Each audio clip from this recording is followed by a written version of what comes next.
Hello, hai, Assalamualaikum semua. Selamat datang. Baik. Hari ini 24 hari bulan 4 2020. Jadi sekarang ni kita sambung apa yang kita nak analisis untuk semalam, which is ada satu benda yang menarik jugalah dan sekurang-kurangnya ada perkongsian. Okey. Jadi sebelum kita mulakan apa-apa, kita buka Forex Factory macam biasalah. Okay, so dah pukul 4. Jadi daripada pagi tadi cuma ada 4 je news yang besar. Okay, seperti USD, Presiden Trump speak macam biasa, tiap hari dia nak speak. Okay, Great Britain, GBP ada retail sales, which is GBP nampaknya mengalami kejatuhan jugalah. Sebenarnya previous negative 0.3 retail sale ni sebenarnya dah mula menunjukkan kejatuhan, tapi nampaknya dia lagi jatuh dan lebih teruk daripada forecast. Kemudian dengan Euro, Jerman, IFO pun turun lebih teruk daripada forecast. Dan malam ni pukul 8.30 kita ada core durable goods order. Penting untuk kita tengok Forex Factory sebab kita nak dapatkan gambaran apa yang terjadi, supaya kita buka chart kita tak terkejut. Okey, macam semalam, okey, saya dah cerita. Okey, saya ada letak posisi dekat kawasan sini, betul. Okey, kita membayangkan yang sebenarnya dia punya apa kita panggil risk and reward adalah 1:5, which is kita anggarkan kat sini, tapi dia sampai sini sahaja. Okey, ini semalamnya candle, ini last candle yang semalam masa saya record. Okey, jadi kita tengok candle semalam close bawah. Okey, close dekat sini, tapi sebelum tu okey, dia dah naik ke atas dulu. Jadi dia dah naik kat sini, baik, dia naik kat sini, kemudian dia turun, which is kita letak stop loss dekat bawah sini. Okey, jadi daripada kita punya analisis, kita membayangkan yang sebenarnya risk and reward kita adalah 1:5, betul 1:5. Tapi semalam dia cuma bagi kita risk and reward cuma 1:2 sahaja. Okey, 1:2, which is untuk satu analisis okey lah sebenarnya 1:2. Okey, 1:2 sahaja. Okey, jadi bagi satu analisis 1:2 dah kira okey lah, okay? Dan kemudian dia menjatuhkan price jatuh, which is dengan news Euro USD tadi memang dia jatuh lah. Ini candle last sebelum dia memulakan kembali kejatuhan. Okey, ni candle last dia. Semalam kita ada posisi kat sini. Okey, dan kemudian dia naik ke atas sampai sini saja cukup, dan kemudian dia turun kembali. Paling tinggi daripada entry kita adalah 60 pip, lebih kurang 60 pip lah. Okey, tolak dengan spread. Okey, 60 pip. Dan kita punya stop loss malam saya cerita berapa?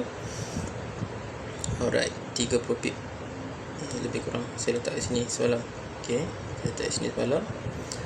Okey, dan betul-betul dia break baru candle yang semasa sekarang ni lah. Okey, jadi dah kena stop loss, tak ada masalah sebab kita ada risk and reward, which is 1:2, which is a very good reward. Okey, andai kata kita masuk posisi 0.05, jadi kita ada $25 lah. Okey, $25 pulangan. Baik, jadi seterusnya apa yang nak jadi dekat Euro USD ni. Okey, so kita clearkan balik chart untuk kita buat analisis baru. Okay, sebab hari ni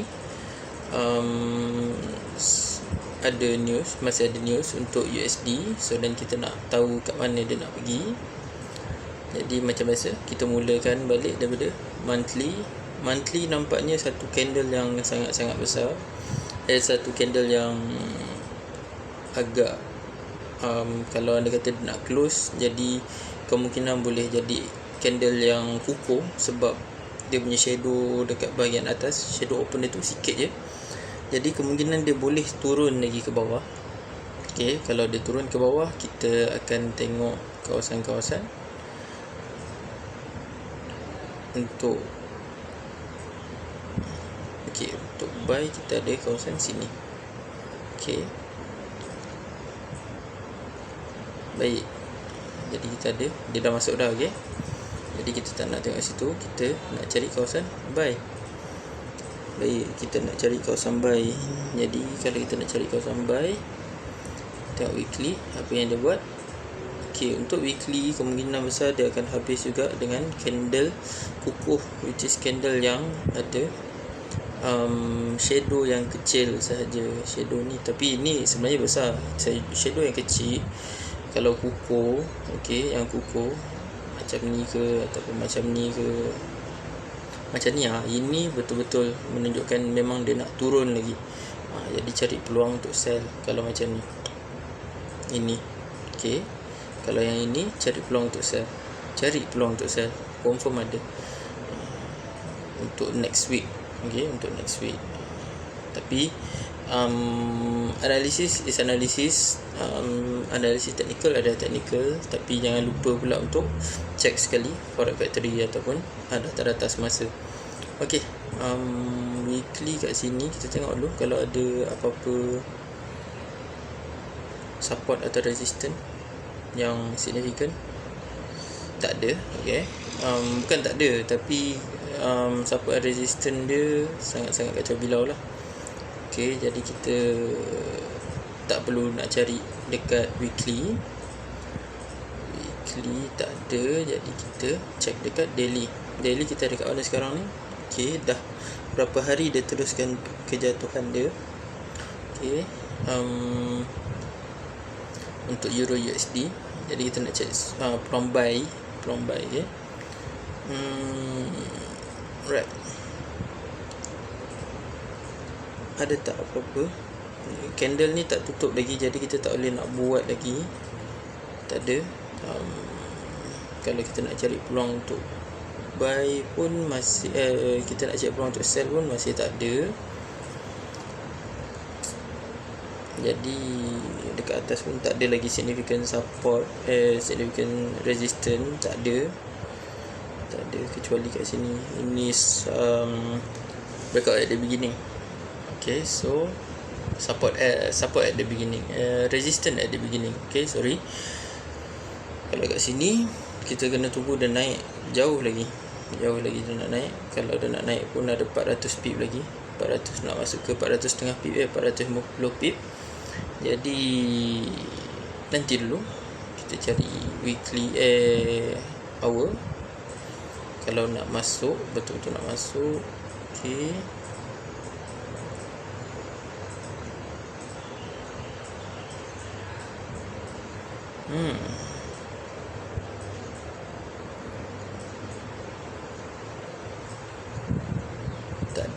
tak ada peluang sebab dia dah break kita punya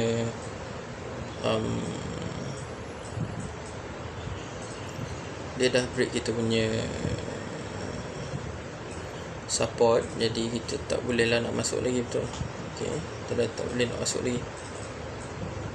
Dia kata dia dah break support kita. Ini support. Okey, bahagian support ni semua dah break, jadi kita nak kena tengok dekat kawasan lain. Mungkin kat sini kalau dia nak masuk, kita nak masuk. Okey, masuk untuk sell, untuk buy.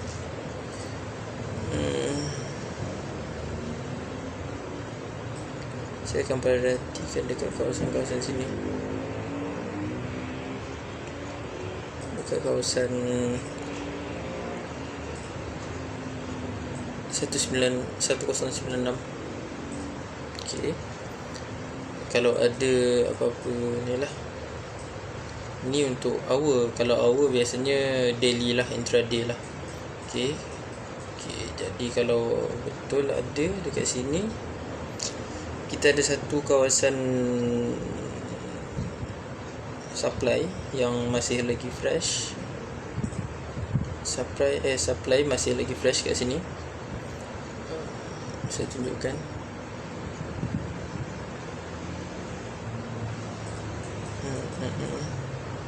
Kawasan supply ni masih lagi fresh, masih lagi cantik, masih lagi okey lah. Oh, ini sorry. Ni tak berapa cantik sebenarnya.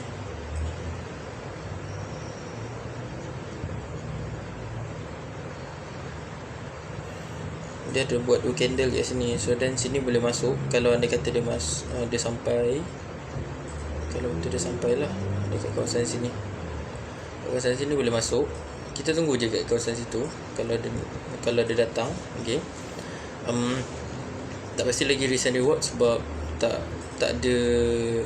Saya biasanya akan cari dulu support atau resistance, baru saya akan masuk lah. Okay. Support yang signifikan, yang ada berkali-kali, baru saya fikir. Kalau tak ada macam ni, saya biarkan dulu. Okay. Untuk GBP USD, okay, masih lagi saya menunggu peluang sebab dia masih ada dekat tengah-tengah price. Okay, masih ada dekat tengah-tengah price. Masih lagi dia tak ada hala tuju, walaupun tadi dah ada news, tapi pergerakan GBP USD ni masih lagi dia tak tunjuk apa-apa lagi. Okay, jadi kita biarkan dulu kat sini. Dan kemudian Euro GBP. Okey, ni menarik sikit sebab saya tengok tadi daripada kawasan untuk dia turun tu ada. Okey, kawasan dia turun ni ada dekat 30 pip macam tu. Jadi kalau anda kata dia sampai kat sini, okey, saya dah letak PO standby, PO buy limit. Ini kawasan yang cantik untuk buy. Jadi kalau dia sampai, dia akan naik. Tak pasti berapa ke.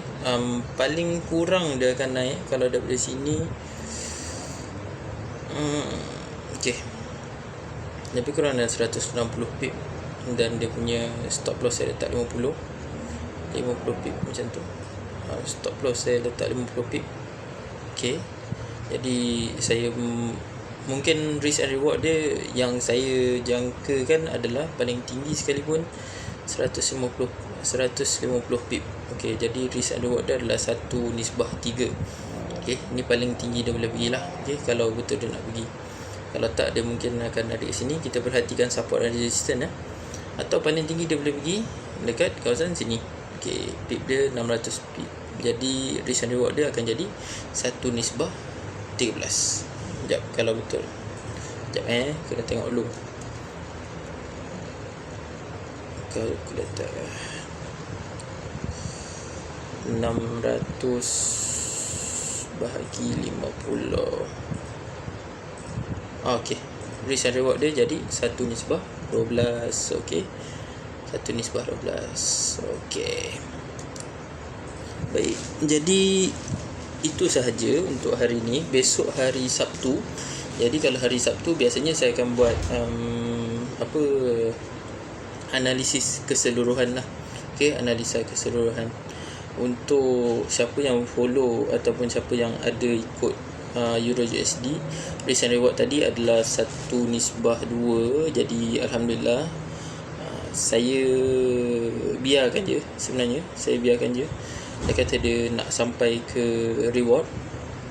So kalau biasanya kalau account betul, sebenarnya risk and reward 1:2 pun dah cukup dah. Okey, 1:2 pun dah cukup.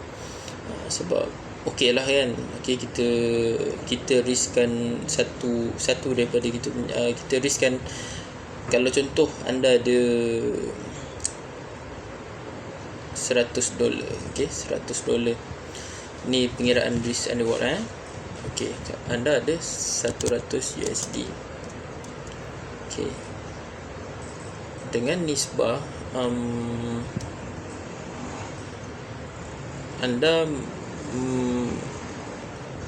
anda riskkan anda punya trade, which is 30 pip. Okay, 30 pip. Anda riskkan 30 pip. 30 pip. 30 pip. Okay, anda risk adalah 30 pip. Kalau anda punya risk 30, risk adalah 30 dan anda punya reward adalah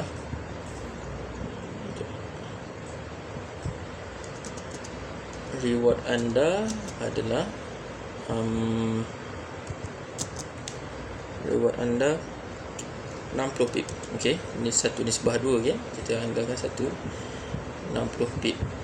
Okey, jadi daripada 15, okey, daripada 100 USD, berapa sebenarnya kalau duit betul anda, kalau nilai yang anda akan riskkan. Okey, macam ni. Jadi anda akan riskkan 15. Kalau anda masuk posisi 0.05 ya, 0.05.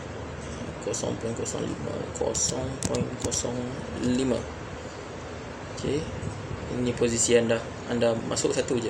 Okey, jadi anda punya risk adalah $15.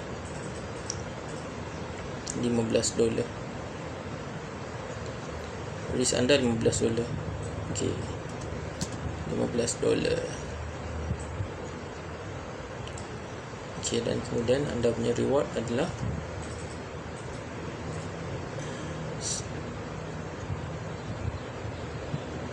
dua kali ganda lah. Okey, anda akan dapat $30. Okey, jadi okey lah. Kalau anda loss, anda akan loss $15. Anda masih ada berapa lagi? Biasalah, kita dah lama tinggal sekolah kan, jadi kita nak congak-congak tu tak dapat dah. Okey, jadi anda masih ada $85, which is masih lagi okey, 85. Anda masih ada 85 USD lagi. 85 USD lagi kalau anda kena stop loss. Tapi kalau anda kata anda reward, anda akan gandakan 30% daripada anda punya 30% lah daripada anda punya equity. Dan lagi satu, anda semua kena ingat betul-betul, jikalau anda loss, okey, memang betul kita punya emosi akan jadi tak stabil. Bila anda perasan emosi anda tak stabil, tutup NT4, kemudian anda pergi buat benda lain. Okey, jangan, tak payah nak kejar market atau balas dendam. Alright, itu saja. Baik, terima kasih banyak-banyak. Kita jumpa lagi. Assalamualaikum.